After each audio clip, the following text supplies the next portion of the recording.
당신 관계들의 진정한 의미와 목적을 이해하려면 당신은 다른 무엇보다 당신의 가장 주된 관계부터 시작해야 한다.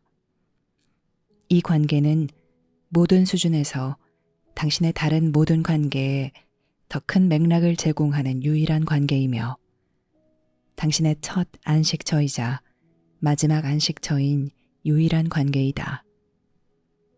그리고 세상에 당신이 있는 목적을 세우고 당신의 성장과 발전의 가치를 정하는 유일한 관계이며 삶에서 당신이 공헌하는 모든 것에 방향과 목표를 설정하는 유일한 관계이다. 이것은 당신의 안녕에도 가장 필수적이고 자신과 세상에 대한 이해에도 가장 필수적인 관계이다. 그런데도 당신이 주의를 가장 기울이지 않는 관계일 수 있고 관심을 가장 갖지 않는 관계일 수 있다. 실제로 당신이 한 번도 진지하게 생각해 본 적 없는 관계일지도 모른다. 이것은 신과 당신의 관계이다. 신이란 무엇인가?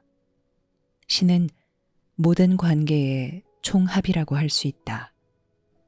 신은 모든 관계가 궁극점에 도달한 상태이다.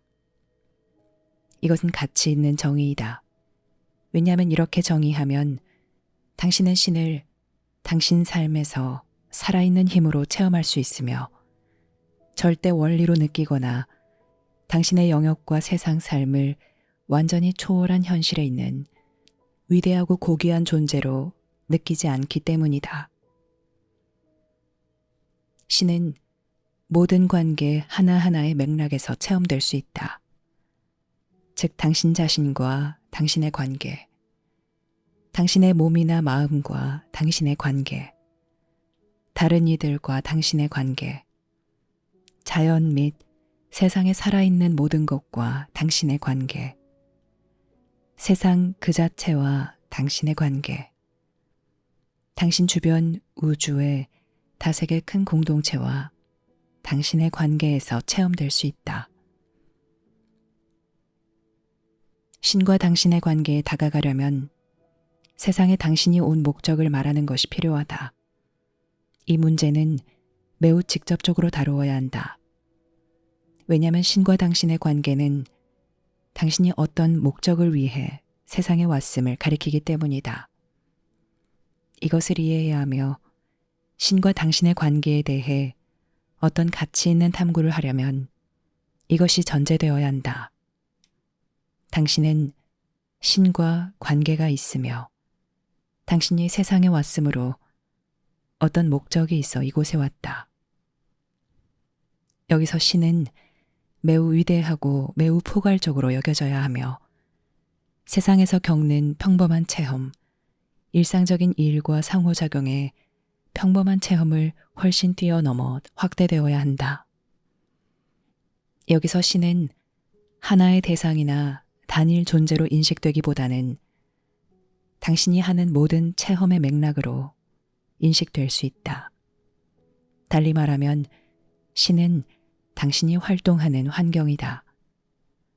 여기서 환경은 정신 환경과 영적 환경이지만 당신의 물질 환경에도 영향을 미친다. 그렇지만 신은 환경 그 이상이다. 신에게는 마음과 뜻과 목적이 있다. 당신은 지금 전체적으로는 이것을 이해할 수 없다. 왜냐하면 당신은 신의 마음과 뜻과 목적에서 떨어져서 그것들의 의미를 알아차릴 수 없기 때문이다. 당신은 오직 그것들과 합류할 수만 있고 그것들과 합류할 수 있는 만큼만 그것들의 현실과 가치를 체험할 것이고 그것들이 당신 삶에서 당장 필요하다는 것을 체험할 것이다. 신은 크고 세상은 작기에 신과 당신의 관계는 반드시 당신의 목적이 언급되어야 한다. 당신이 신과 관계를 맺었다면 왜 세상에 왔는가? 갈등과 분리가 매우 지배적으로 보이는 장소에 당신이 왜 오게 되었을까? 당신은 신에게 죄를 지었는가? 신이 신의 현실이라는 평화롭고 완벽한 곳에서 당신을 쫓아냈는가? 당신은 유배 중인가? 버림받은 사람인가? 그것이 아니면 신을 거역하고서 다른 환경에서 안식처를 찾았는가? 이것들은 모두 자신의 현실과 자기 삶의 가치를 생각하기 시작한 사람이라면 누구나 궁극적으로 물어야 하는 매우 근본적인 질문들이다. 그렇지만 이 질문들에 대한 진정한 답은 이곳에서 당신이 목적을 성취할 때만 충족될 수 있다. 그제서야 당신은 신의 현실과 세상의 현실을 보고 체험하고 알 수 있을 것이다. 이것은 실제로 매우 단순하지만 당신이 이것을 볼 수 있는 위치에 있어야 한다. 당신은 이 전망점에 도달해 있어야 한다. 그러지 않으면 단순하고 명백한 것이 당신에게 멀어 보이고 혼란스럽게 보일 것이다. 여기서 주안점은 당신이 세상에 있는 동안 신과 당신의 관계, 당신 자신과 당신의 관계를 분명하게 볼 수 있는 그 전망점에 도달하는 것이다. 바로 이 전망점에서 모든 것의 관계를 볼 수 있을 것이다. 큰 산을 오르는 것처럼 당신은 그 산 주변 모든 것과 그 산의 관계가 자명해 보이는 어떤 지점에 도달해야 한다. 이 전망점에서 당신은 당신 삶의 전체적 의미를 왜 지금까지 이해할 수 없었는지 알 것이다. 이전에는 당신이 어떤 발전 단계에 몰두했고 볼 수 있는 것이라고는 그 발전 단계뿐이었다. 그렇지만 당신이 산 위에서 내려다보며 훨씬 아래에 있는 길을 볼 때 당신은 그래, 저 아래에 있는 전망점에서 보면 내가 볼 수 있는 것이 오직 눈앞의 길과 상황뿐이겠구나 라고 말할 것이다. 어쩌면 그 길에서 당신은 산길과 정상으로 가는 길을 모두 잃었을 수도 있다. 그렇지만 당신이 이렇게 높은 전망점에 도달하면 당신의 관점은 더 완전해질 것이다. 그러므로 삶의 근본적인 물음에 답하려면 당신은 답이 자명해지는 전망점에 도달해야 한다. 삶에서 신은 보통 가장 마지막에 진지하게 고려하는 관계이다. 진정한 의미와 목적과 가치가 자명하지 않으면 사람들은 당장의 욕구와 선호와 이해에 기반을 두고 맺은 관계들에 가치를 부여한다. 이렇게 해서 진정한 의미와 목적과 가치를 대신하는 대체물들이 자리 잡게 된다. 이것은 사람들 대부분이 자기가 맺은 관계들의 진정한 의미와 목적과 가치를 이해하기 매우 어렵게 만든다. 왜냐하면 진실이 없다면 진실을 대신하는 대체물만 있을 수 있기 때문이다.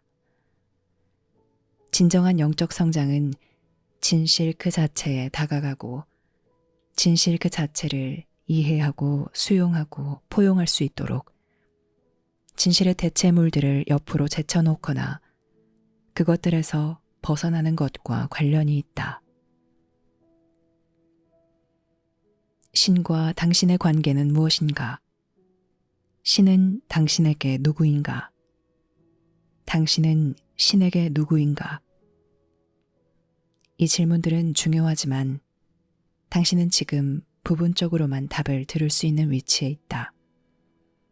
그렇지만 이 부분적인 답은 당신이 확실성과 힘을 지니고 나아가도록 당신에게 필요한 것을 줄 것이며 당신이 이곳에서 높은 목적에 봉사할 때 당신의 관계들이 축복받고 공을 인정받을 수 있는 방식으로 당신이 그 관계들을 정리할 수 있도록 기준을 제공할 것이다.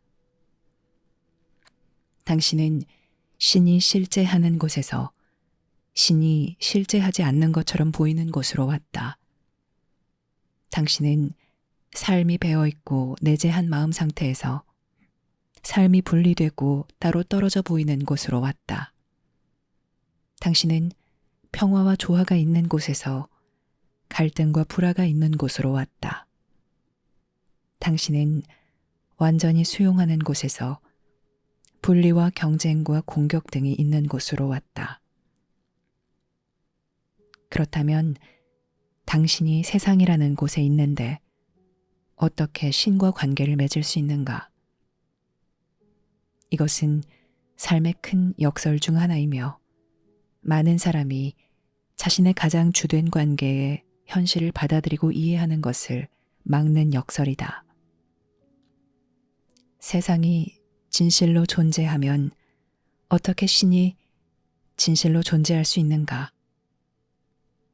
만약 당신이 보는 세상을 신이 창조했다면 신은 어리석거나 잔인하거나 힘과 능력이 극도로 제한되어 있다. 신이 어리석다면 신은 끔찍한 실수를 저질렀고, 신이 잔인하다면 신은 당신이 저지른 어떤 실수나 결함에 대해 당신을 벌하고자 할 것이다. 만약 신에게 한계가 있다면 신은 자신의 힘과 가치를 확인하려고 세상을 이용할 것이다.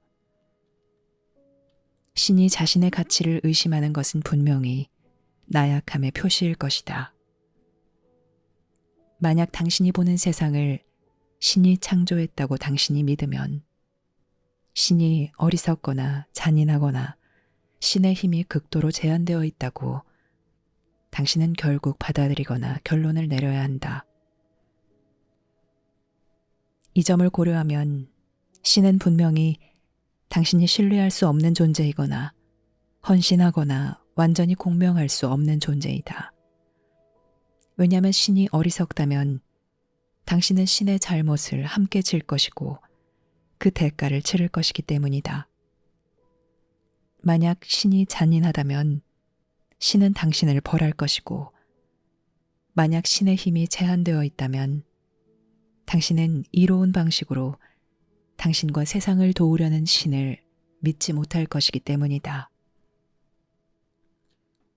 이것들은 근본적으로 신학적 의문들이지만 이 의문들은 당신이 누구이고 왜 이곳에 왔는지에 대한 당신의 감각을 결정하는데 필수이다. 하지만 만약 신이 당신이 보는 세상을 창조하지 않았다면 누가 창조했는가? 만약 당신이 보는 세상이 신의 현실을 뒷받침하지 않으며 당신이 경험하는 세상이 신의 마음을 반영하지 않는다면 어떻게 당신이 경험하는 세상이 존재할 수 있는가? 도대체 세상이 존재하기는 하는가? 신이 조물주이고 삶의 근원이자 의미인데 신이 어떤 것을 창조하지 않았다면 어떻게 그것이 실제한다고 할 수 있겠는가? 신과 당신의 관계를 체험하려면 당신은 자신이 실제하는 곳을 떠나 실제하는 것이 잊혀지고 거부된 곳에 그 실제하는 것을 구축하려고 왔다는 것을 깨달아야 한다. 이것이 당신의 목적이다. 신은 당신이 이 일을 해내도록 당신의 영적 힘인 알을 당신에게 주었다. 달리 말하면 당신은 고향을 떠나 고향과 떨어져 있는 이곳에 당신의 고향을 세우기 위해 왔다. 그러면 이것은 당신이 지구에 천국을 세우겠다는 의미인가? 부분적으로만 그렇다. 지구는 천국이 될 수 없다. 그렇지만 당신은 세상에 있는 동안 천국을 체험할 수 있다. 세상은 계속해서 물리적 장소로 있을 것이다. 즉, 성장과 변화와 쇠퇴가 있는 장소, 환경이 변하고 세력들이 대립하는 장소로 있을 것이다. 여기서 당신은 세상이 당신의 고향이라고 믿으면서 세상을 잘못 표현할 필요가 없다. 여기서 당신은 세상에 대한 영적 개념을 지지하기 위해 세상 현실을 무시할 필요가 없다. 왜냐하면 세상은 계속 세상으로 있을 것이기 때문이다. 그렇지만 당신은 세상을 완전히 다르게 체험할 수는 있다. 그리고 당신이 이곳에서 성취와 행복과 공헌을 찾으려면 세상을 완전히 다르게 체험해야 한다. 이것을 더 자세히 탐구해 보겠다. 당신은 아무런 의문이 없고 답이 완전히 체험되는 절대적 현실이 있는 곳에서 무수한 의문만 있고 명백한 답은 전혀 없어 진정한 체험의 기반이 전혀 없는 곳으로 왔다. 왜냐하면 오직 현실만 진정으로 체험할 수 있고 현실을 대신하는 것은 무엇이든 오직 일정 기간만 받아들이고 상상할 수 있기 때문이다. 그래서 세상은 일정 기간만 경험할 수 있으며 세상에 있는 것은 모두 일정 기간만 경험할 수 있다. 그래서 세상에서 당신의 수명이 한정되어 있다. 당신이 세상을 영구히 경험하려면 세상은 당신이 온 고향과 같아야 할 것이다. 그런 세상은 당신이 현재 경험하는 세상이 아닐 것이고 당신이 현재 다른 사람들과 공유하는 세상이 아닐 것이다. 사실 그런 세상은 전혀 세상이 아닐 것이다.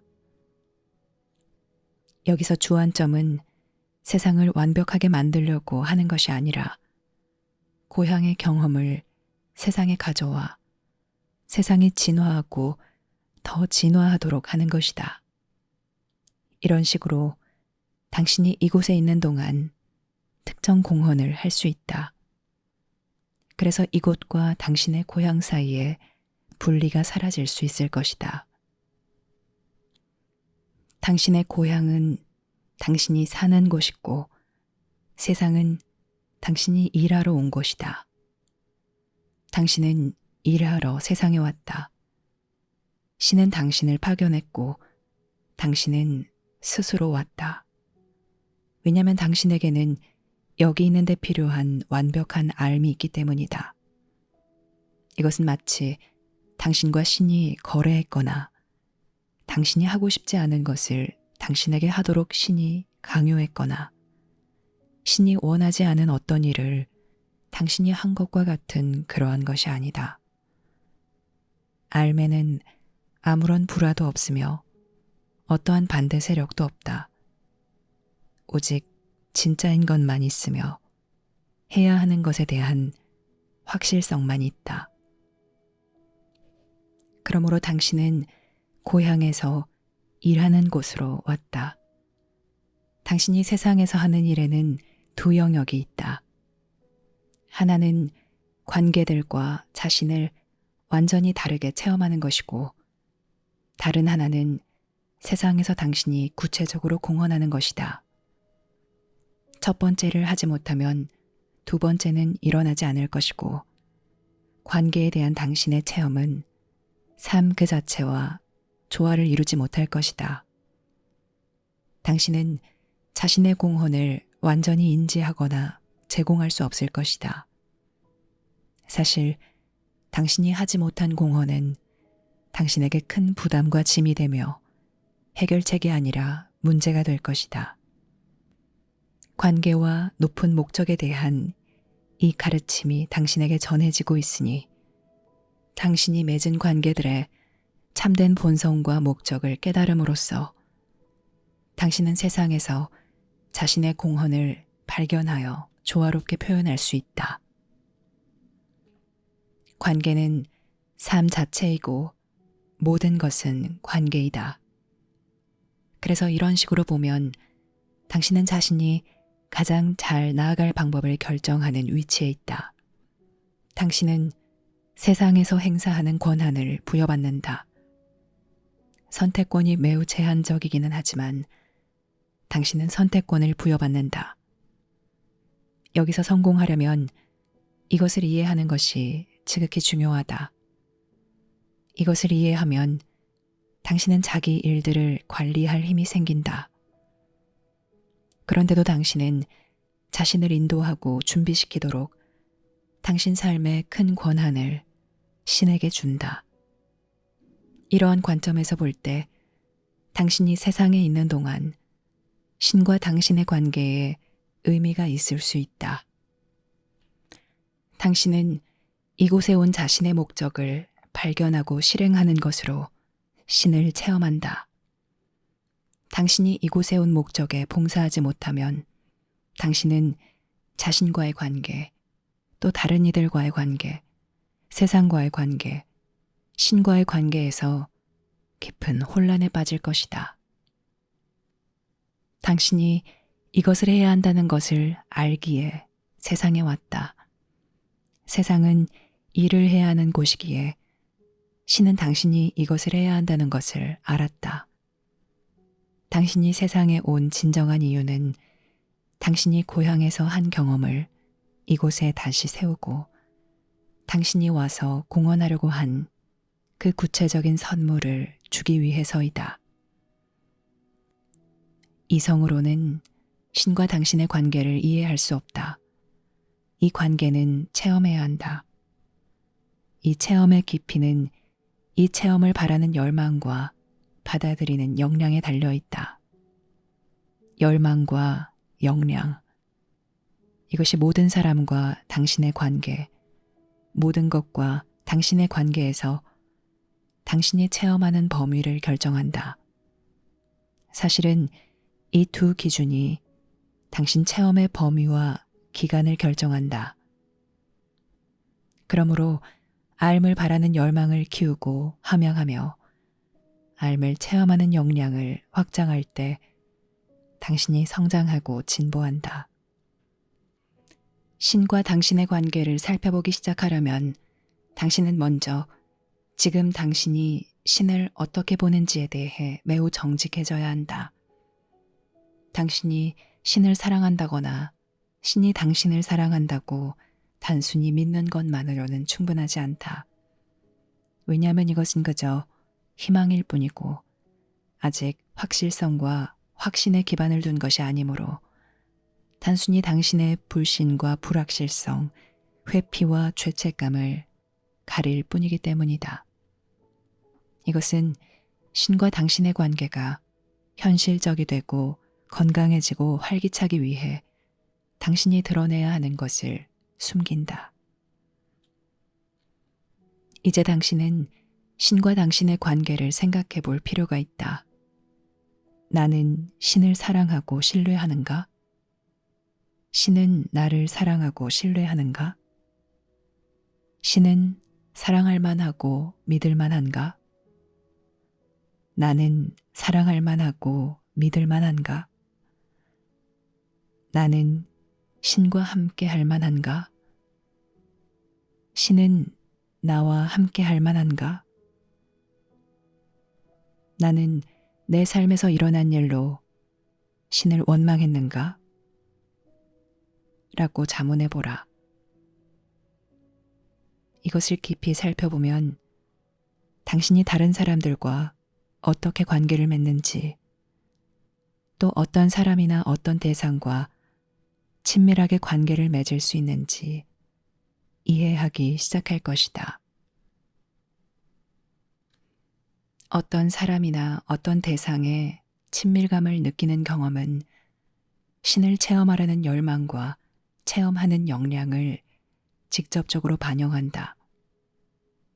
친밀감을 경험하는 능력 말고 무엇이 진정한 친밀감인가? 당신의 삶과 마음을 다른 사람과 결합하는 능력 말고 무엇이 친밀감인가? 결혼이나 사업에서 성공하고 개인적 건강을 유지하는 데 성공하는 것은 모두 신을 체험하는 것과 직접 연관되어 있다. 당신은 어떤 사람이나 어떤 대상과 함께 가더라도 신과 함께 가는 것보다 더 멀리 갈 수는 없다. 만약 당신이 이상주의나 희망사항에 가려 신을 체험하지 못한다면 다른 이들이나 세상과 당신의 관계도 체험하지 못할 것이다. 만약 신에 대한 당신의 신뢰가 부분적이거나 전혀 없다면 다른 사람들이나 삶에 대한 당신의 신뢰도 마찬가지일 것이다. 신에 대한 당신의 애정이 세상에 대한 비난으로 막힌다면 다른 사람들에 대한 애정도 그들 행동에 대한 당신의 비난으로 막힐 것이다. 그래서 당신이 다른 어떤 관계를 깊이 생각하기 전에 신과 당신의 관계를 깊이 생각해야 한다. 신이 당신의 주된 관계이다. 많은 사람이 자신의 주된 관계를 자신이라고 생각하지만 자신과 이미 분리된 것이 아니라면 어떻게 자신과 관계를 맺을 수 있겠는가? 관계는 적어도 두 당사자가 있다고 가정해야 하며 그러지 않으면 관계라는 개념은 의미가 없다. 만약 당신이 하나의 마음, 하나의 목표, 하나의 방향을 가진 한 사람이라면 자신과 관계를 맺는다는 생각은 아무 가치가 없을 것이다. 관계에 누가 있는가? 관찰자와 당신 사이에 어떤 차이가 있는가? 관계가 있으면 적어도 두 측면이 있다. 만약 당신이 자신과 관계를 맺는다면 당신은 이미 자신과 분리되어 있다. 당신이 있고 또 당신 자신이 있다.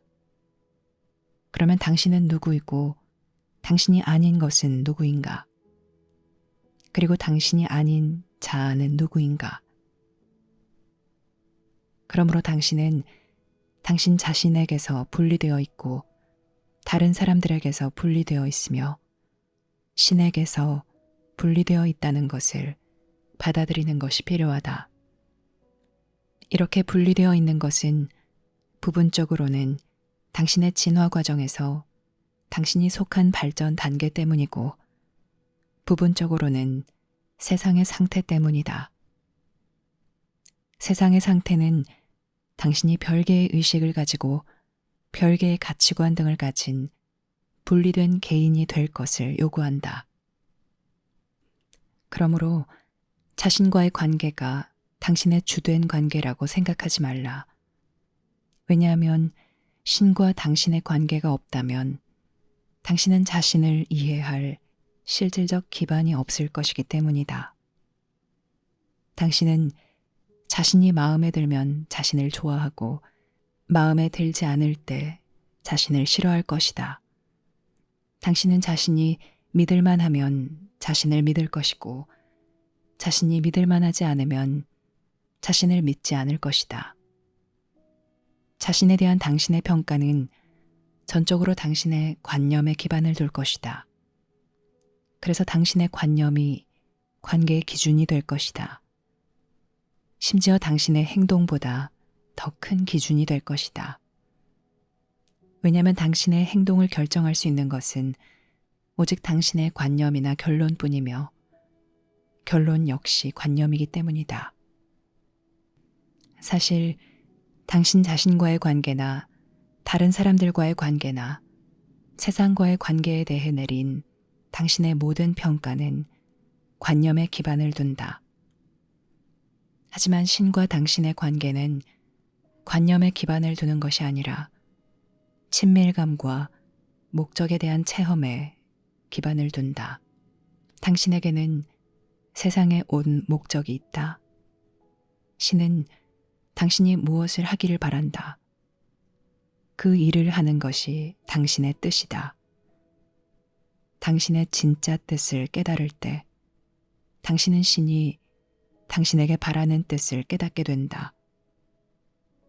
당신이 어떻게 신을 섬길 수 있는지 알려면 당신은 자기 힘의 범위를 인지해야 하고 신의 힘의 범위는 당신이 가진 힘의 범위보다 훨씬 더 크다는 것을 이해해야 한다. 이것을 이해하면 당신은 자신이 신을 어떻게 섬길 수 있는지, 신이 당신을 어떻게 돕는지 깨닫기 시작할 수 있다. 이러한 평가는 분리라는 개념에 전곡을 찌르는데 이 분리는 주로 힘의 경쟁이다. 그래서 관계와 높은 목적의 이 가르침은 힘의 문제를 다룬다. 영성에 관심이 있는 많은 사람이 힘의 문제에 관해서 충돌하며 종종 이 문제를 전혀 논의하고 싶어 하지 않는다. 그들은 사랑이나 행복, 성취에 대한 생각을 더 논의하고 싶어 하지 힘의 문제는 피하고자 할 것이다. 그렇지만 당신이 자신이나 다른 사람들이나 신에게서 단절되는 것은 주로 힘의 경쟁에 관한 문제이다. 당신의 개인적 힘이 신의 힘과 결합할지 아니면 신의 힘에서 분리될지는 당신이 자신이나 다른 이들과의 관계에서 사랑과 신뢰와 결합을 체험할지 아니면 미움과 불신과 단절을 체험할지를 결정할 것이다. 당신이 신을 꼭 집어 말할 수 없는 것은 당신에게 이롭다. 신이 육신도 물체도 아닌 것은 당신에게 이롭다. 당신은 육신과 물체를 판단하고 그것들과 자신을 단절할 수 있다. 그렇지만 신의 현존을 판단하고 신의 현존과 자신을 단절하기는 훨씬 더 어렵다. 당신은 육신이나 물체를 향해 나아갈 수도 멀어질 수도 있고 그것들의 이미지를 투영할 수도 있다. 육신과 물체는 항상 오류를 범할 수 있어 연약하거나 불완전하다는 점에서 당신은 그것들을 비난할 수 있다. 육신과 물체는 당신의 판단 기준에 따라 마음에 들 수도 있고 안 들 수도 있다. 그 결과 현존에 친밀감을 느끼고 진짜 관계를 체험하기보다 육신이나 물체의 친밀감을 느끼고 진짜 관계를 체험하기가 더 어렵다. 당신이 현존의 이미지나 판단을 투영하면 어디에 투영해야 할지 알 수 없다. 본질적으로 이것은 당신이 자신이나 다른 사람들, 물질, 세상, 우주에 공감하기보다 신에 훨씬 더 쉽게 공감할 수 있다는 뜻이다. 신은 현존이므로 당신은 훨씬 더 즉각적이고 완전하게 신과의 친밀함을 체험할 수 있다. 신은 여기저기 모든 곳에 있으며 당신을 감싸고 포용하며 당신에게 목적과 의미와 방향을 준다. 신은 물체가 아니므로 당신은 전혀 신을 판단할 필요가 없다. 당신은 신을 받아들이거나 받아들이지 않는다. 신을 받아들이지 않으면 당신은 신의 대체물을 만들어야 한다. 왜냐하면 당신은 세상에 있으려면 목적과 의미와 방향에 대한 어떤 의식이 있어야 하기 때문이다. 만약 신이 당신의 목적과 의미와 방향이 아니라면 당신은 자신만의 대체물을 만들 것이다. 그리하여 그 대체물을 신으로 삼고 그것들을 사랑하고 섬겨야 한다. 왜냐하면 당신은 삶에서 어떤 것을 사랑하고 섬겨야 하기 때문이다.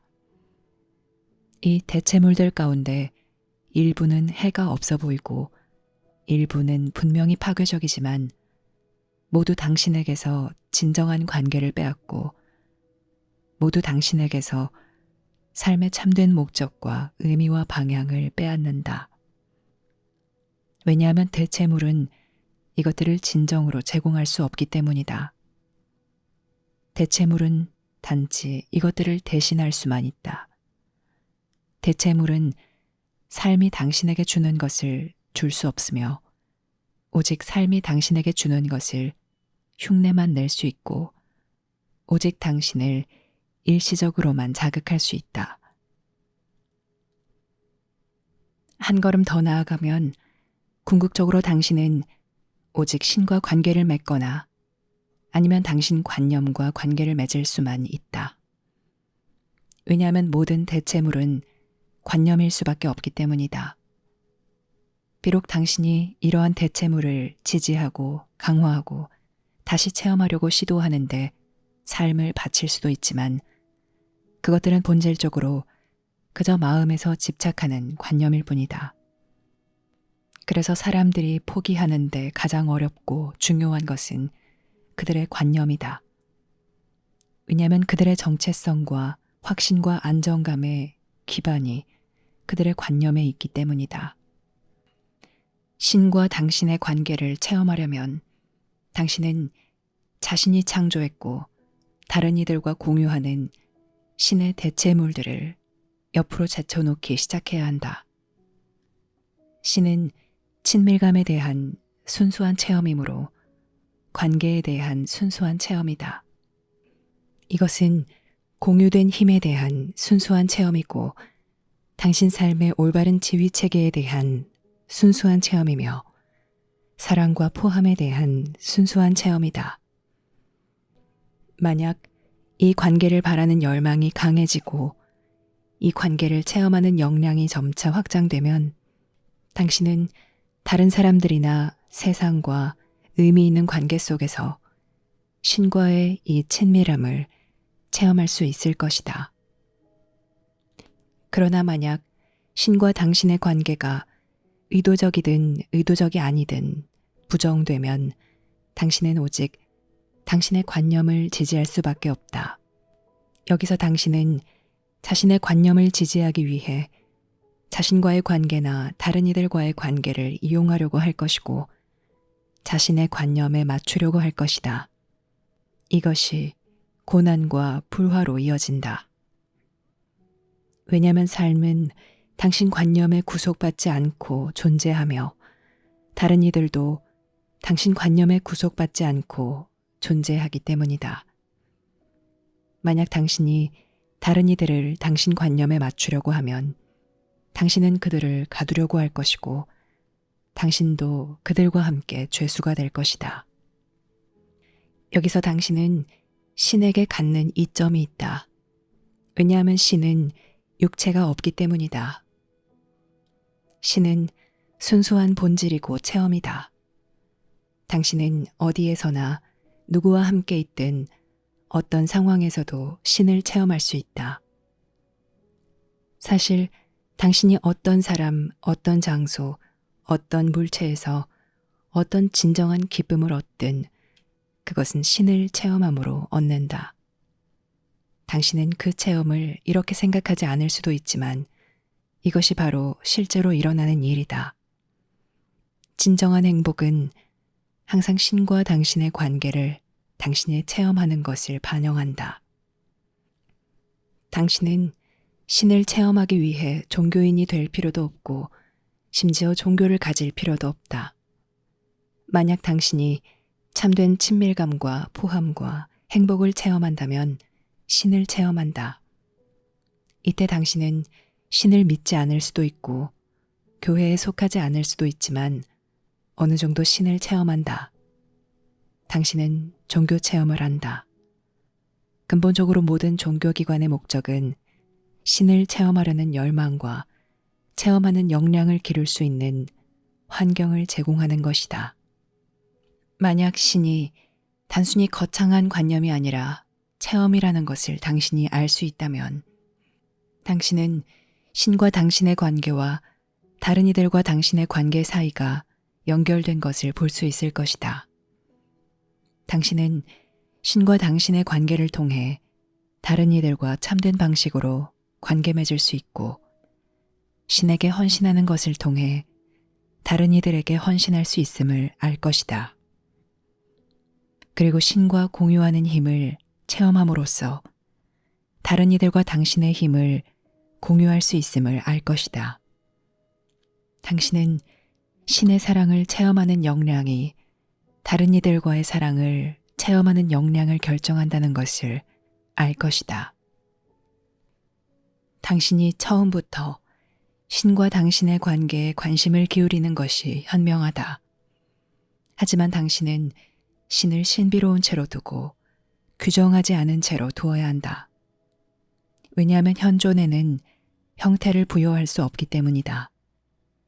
당신은 자신이 규정한 것을 진정으로 숭배할 수 없다. 당신은 자신이 규정한 것을 좋아하고 인정할 수는 있지만 분명 경외심은 규정할 수 없는 것, 신비로운 것에 항상 있을 것이다.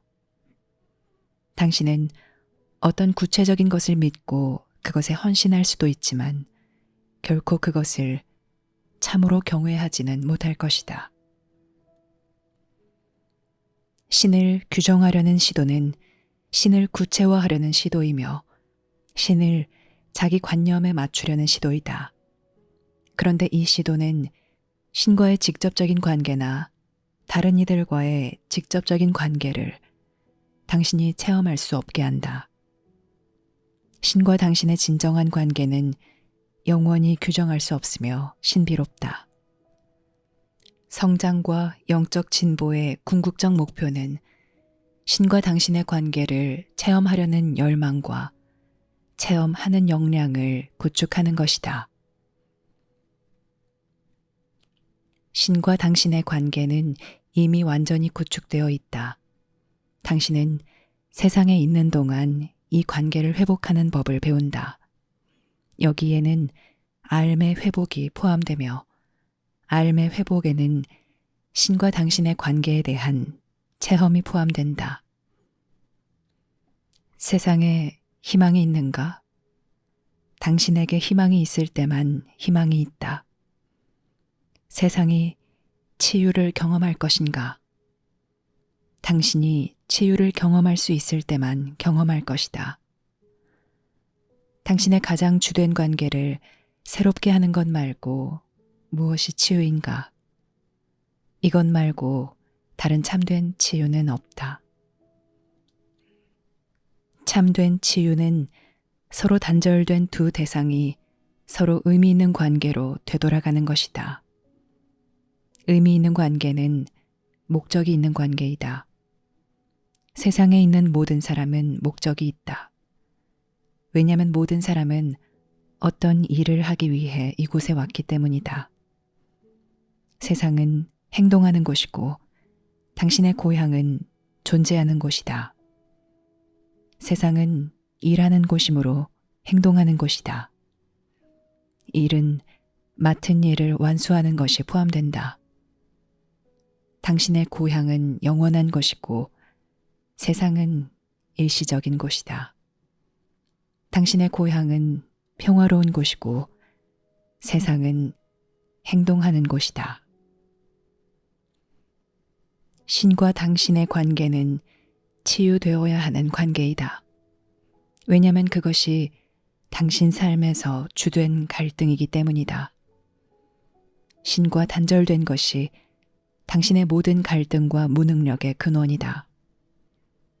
하지만 이 근본적인 갈등의 해결은 자신과의 관계, 다른 이들과의 관계, 세상과의 관계 안에서 일어날 것이다.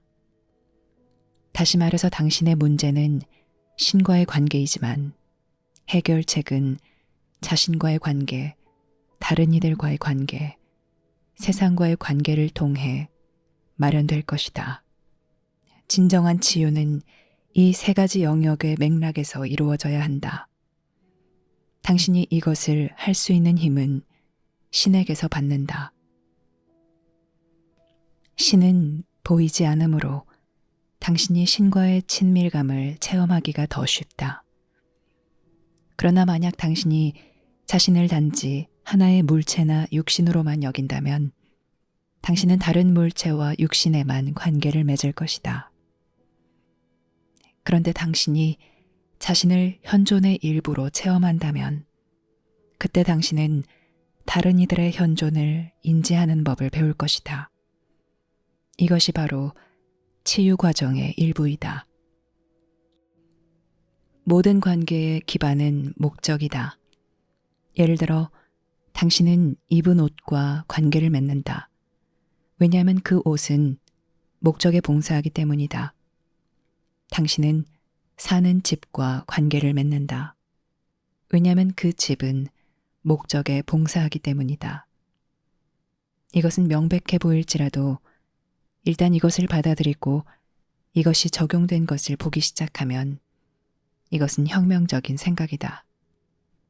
사람들은 그들 자신에 대한 환상과 관념을 충족하기 위해 물체와의 관계나 다른 이들과의 관계를 이용한다. 그렇지만 이것은 진실한 목적이 아니다. 당신이 소중히 여기는 모든 것은 목적에 봉사함으로 당신이 소중히 여긴다. 그렇지만 신과 함께하면 당신은 순수한 친밀감을 체험한다. 이 순수한 친밀감을 체험하려는 열망과 체험하는 역량의 범위가 세상에서 당신이 맺는 관계의 질과 당신의 세상 삶의 질을 전적으로 결정할 것이다. 이러한 순수한 친밀감을 체험하지 못하면 당신은 계속 자기 관념을 충족해서 자신의 체험을 결정하려고 할 것이다.